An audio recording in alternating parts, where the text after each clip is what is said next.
My next guest rejoins us. He's been on the program many times before. We know you like to see him, as do we. Max Blumenthal is an author. He is a journalist. He is co-editor of The Gray Zone at thegrayzone.com.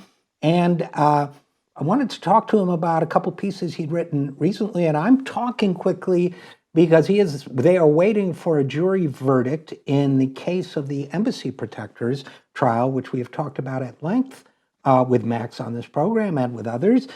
So first of all, so we'll go as quickly as we can. I wanted to talk about another story, but first of all, Max, welcome back to the program.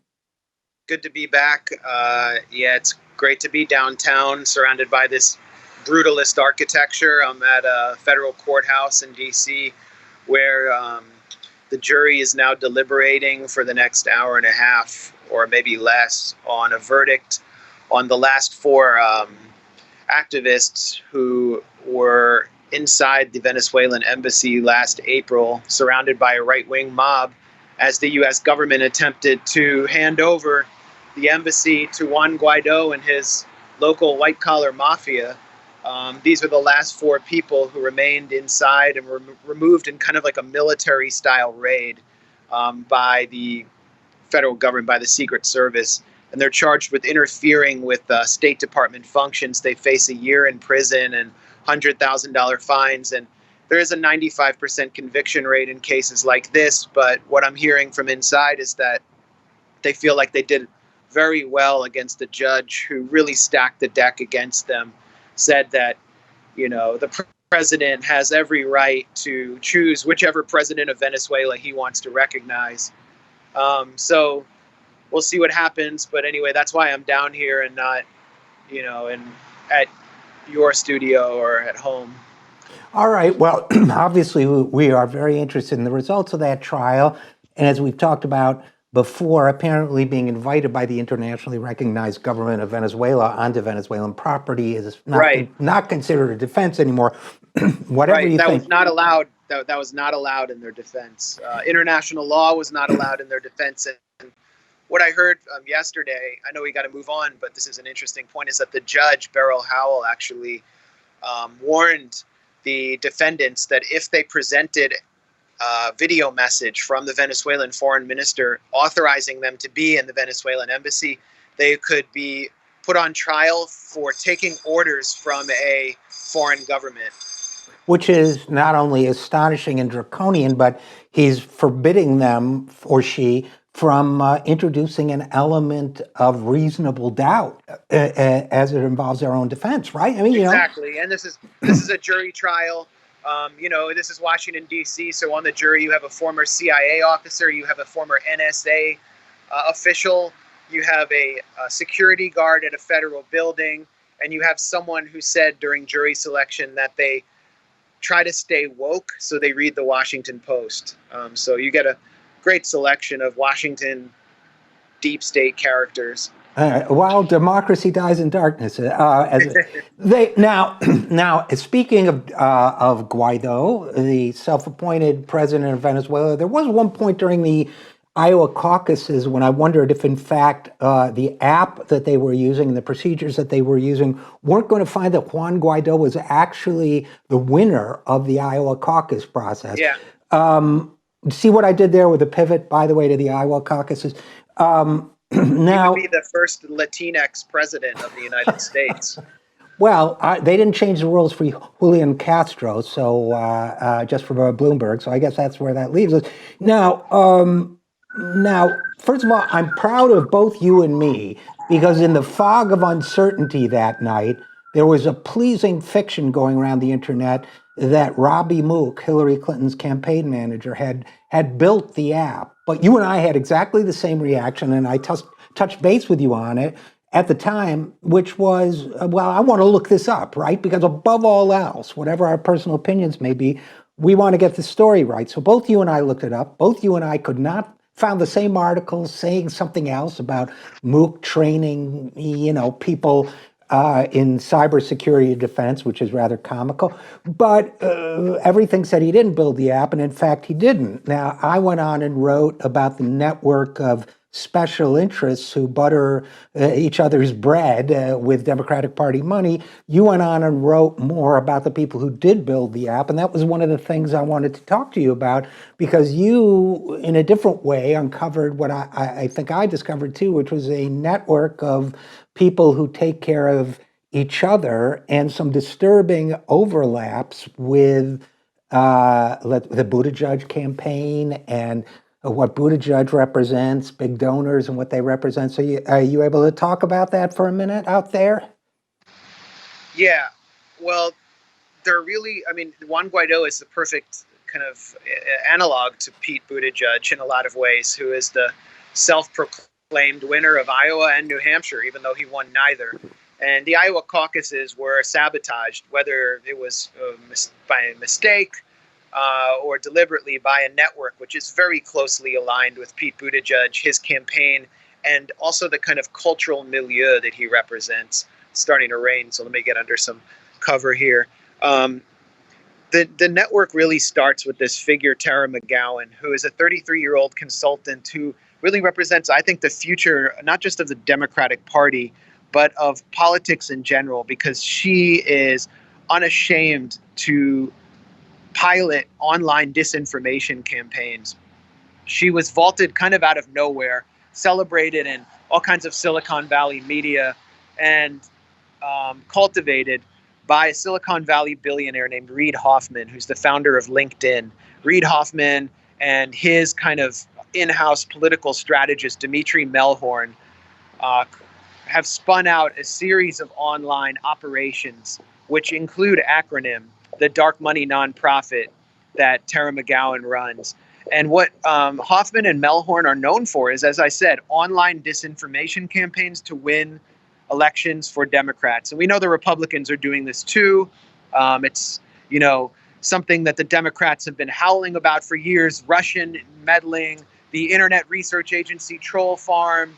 We've been hearing about Cambridge Analytica. Well, here comes a disruptive billionaire, self-described disruptors, who've been funding, by the way, charter schools and the school privatization industry for years. And they've decided that instead of fighting Russian disinformation, or what their conception of it is, they will emulate it. And so they have actually posited the Russian Internet Research Agency troll farm as a model for what they aim to do in local elections. So let's take a look a little bit at what they have done leading up to the Iowa caucuses. Reid Hoffman put $100,000 into an online false flag campaign in Alabama, where a group of disinformation warriors, very similar to Tara McGowan, they're in their 30s and 40s, Obama administration and campaign veterans, from a group called New Knowledge, created a series of fake Facebook pages trying to take votes away from Roy Moore, the far-right Republican candidate running in the Senate special election in Alabama in 2017, and redirecting those votes to a dark horse Republican write-in candidate who is a lawnmower salesman. These disinformation warriors actually furnished the lawnmower salesman to national media and secured interviews for him across the state of Alabama and in national media. In addition, they purchased thousands of followers to Roy Moore's account from a Russian troll farm with Cyrillic names, and then went to MSNBC and other sites and said that the Kremlin is interfering in Alabama's election in support of Roy Moore. This was a secret project called Project Birmingham. The details were leaked and revealed later by the New York Times. We wrote about it a lot at the Gray Zone. And the authors of this disinformation campaign took credit for swinging the race to the Democrat, Doug Jones. So a lot of people who are watching right now who are Democrats might say, well, what the hell? Roy Moore, he's a lunatic theocrat. It's good that we beat him by any means necessary. But these were disinformation campaigns which deceived voters and made a mockery of democracy. And Hoffman and Melhorn have proceeded to do that again in the 2018 midterms with Tara McGowan. What they did was they went into swing states, set up fake news pages like the Virginia Dogwood in Virginia, and paid Facebook hundreds of thousands of dollars to run ads for these Facebook pages to, kind of pump them into users' feeds. They would feed local users, stories about fires or lost dogs, things of local interest.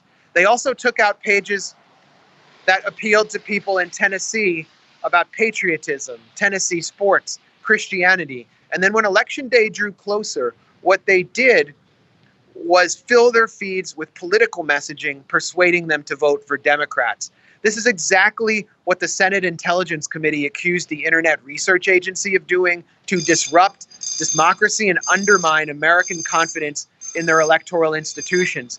And so in the end, in Iowa, we have this app that was produced by Shadow Incorporated that completely sabotaged vote results. And this app was spun out of Tara McGowan's acronym, which And I was want to created. Yeah. And Max Blumenthal, I just want to interrupt you for a second because it's so important that everything you're saying is well documented by the Times, by Gray Zone, by others, and By the Washington Post. Washington Post. But there's another aspect of this story that is so important, and I'm looking at the Times article right now, and this is a quote from a report from this Alabama project. Quote, "We orchestrated an elaborate false flag operation that planted the idea that the Moore campaign, that's the Republican campaign, was amplified on social media by a Russian botnet. They imitated a Russian troll network in order to be able to accuse the Republican of having Republican support. Russian support, and which amplified, the fear over Russian interference in our elections. They did this deliberately. They did this knowingly. They did this in a way that amplified the fears that, among other things, Robbie Mook then made a few bucks off of by training both Republicans and Democrats in Iowa how to, quote unquote, avoid Russian interference. So this whole Russian dimension of it, to me, is critical. Yeah, well, what they did was they, at a time of national hysteria about Russian interference, faked Russian interference in the election. They just fabricated Kremlin interference in an election. So in addition to running a disinformation campaign that deceived voters, they also deceived the American public about the extent of Russian interference. And this same firm, which was funded by and spun out by billionaire Reid Hoffman, wrote the Senate Intelligence Committee report on Russian interference on Facebook. So they're basically fabricating a threat, then cashing in on it with U.S. taxpayer money. I mean, this scandal, it's not even regarded as a scandal, but this is we're some of the only people really talking about it. Although people on the Republican side talk about it, right-wing media has talked about this. This is a titanic scandal. I mean, this is about the internal destruction of democracy, and it leads, you can draw a straight line from Alabama to the Iowa caucus, where the network that Reid Hoffman spun out with his money sabotaged an electoral contest and undermined the faith of Americans in their democratic process. That's exactly what happened in Iowa. Another piece I did showed that Tara McGowan also has a super PAC attached to acronym called Pacronym. The largest donor to Pacronym also happens to be a top donor to Pete Buttigieg. His name is Seth Klarman, and he is a pro-Israel billionaire who funds the Israeli settlement enterprise. He's also funded the CIA memorial just over the river in Virginia. And he's funded a number of disinformation networks like the Alliance for Securing Democracy. If you go to thegrayzone.com right now, we have an article up about them. But this network's attached to Buttigieg. It's connected to the national security state, and they have no compunction about running disinformation operations against the American public. I agree with you. Dangerous. I agree with you on all that, Max Blumenthal. The one word I might ask you to elaborate on, though, is sabotage, because my initial take on all of this looks like epic levels of incompetence to me. Yeah.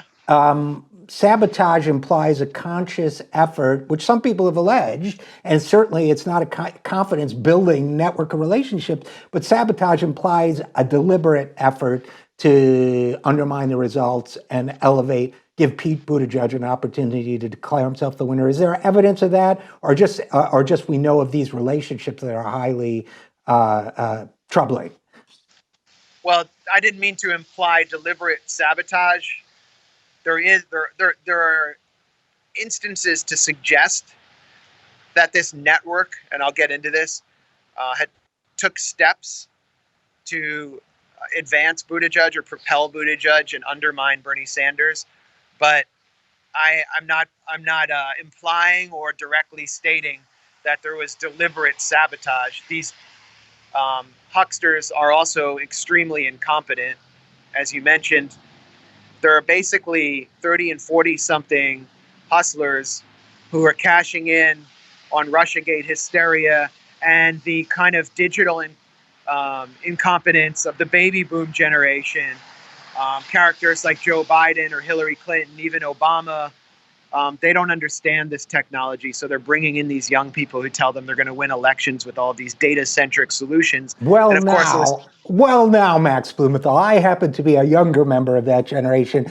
And I'm the guy who found in Robbie Mook's op-ed, either in the New York Times or Wired, where he had a hyperlink that said that referenced Russian interference in American elections.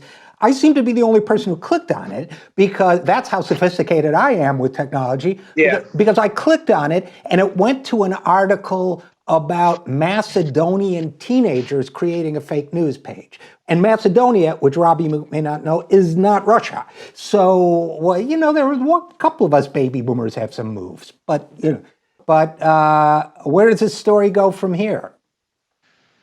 Well, I'm going to release a story. I'm not giving up on this story. I'm not moving on from Iowa. I don't know why some supporters of Bernie Sanders have said, let's just move on and win New Hampshire. This is a titanic scandal, and I'm going to keep following this story. And I should have a story out about Robbie Mook and his Defending Digital Democracy Network that field tested the voting systems in Iowa and got the precinct chairs battle ready. I think there's a story that hasn't been told there. But what we're witnessing is the kind of militarization, and what we're witnessing is internal interference in our democratic systems from a shadowy network of Silicon Valley billionaires connected to the national security apparatus. And it's very bad for whatever's left of democracy. So I'm just going to continue reporting on that at the Gray Zone. And I just would also point people to our coverage of Pete Buttigieg and his own connections to the intelligence services. This isn't about a conspiracy about Pete Buttigieg being a CIA agent. It's about how Buttigieg will govern. Right. Sorry, I'm back. It's about how Buttigieg will govern, how his foreign policy will shape up. And so we've taken a look at his history in a way other outlets haven't. And we've been attacked directly by the Buttigieg campaign, by Foreign Policy yesterday, Foreign Policy magazine, and by the Daily Beast.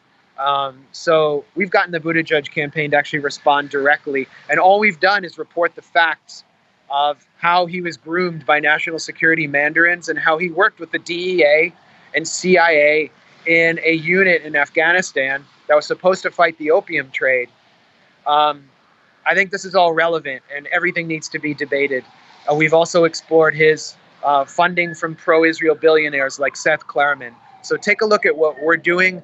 It's got the Buttigieg campaign on the defensive, and I think it's really remarkable considering in 2004 how John Kerry made his military experience the centerpiece of his campaign. Buttigieg is running away from his own military experience and his own record.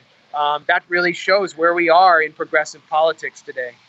Well, it's all very interesting, and I hope we'll have you back under perhaps less chaotic circumstances, but let us know what happens with the trial, too. And Max Blumenthal of thegrayzone.com. As always, thanks for appearing on the Zero Hour.